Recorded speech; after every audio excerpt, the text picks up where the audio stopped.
یہ امام مہدی یہ جس طرح اللہ کے ولی ہوتے ہیں اس طرح اللہ کے نیک بندے ہوں گے۔ سعودی عرب میں کسی بادشاہ کا انتقال ہوگا اور اس کے بعد اختلاف ہو جائے گا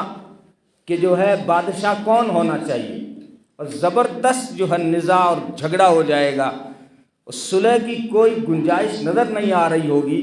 تو اس وقت حضرت مہدی کو لوگ جو پکڑ کے لائیں گے کہ یہ اللہ کے ولی ہیں، یہ فیصلہ کریں گے، تو پھر سارے مسلمان جو ہے ان کے ہاتھ پہ بیعت کریں گے، ان کو اپنا خلیفہ تسلیم کریں گے۔ نبی نے فرمایا خراسان سے لشکر جائے گا مہدی کی مدد کرنے کو ہے،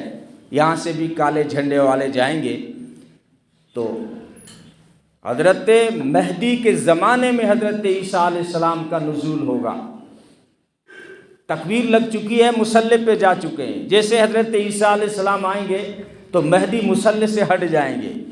تو حضرت عیسیٰ علیہ السلام فرمائیں گے نہیں، یہ تکبیر تمہارے لیے لگی تھی، اب نماز بھی تم ہی پڑھاؤ گے۔ تو مہدی کی اقتداء میں پہلی نماز پڑھیں گے اور اس کے بعد میں امامت خود کریں گے، نمازیں بعد میں خود پڑھائیں گے۔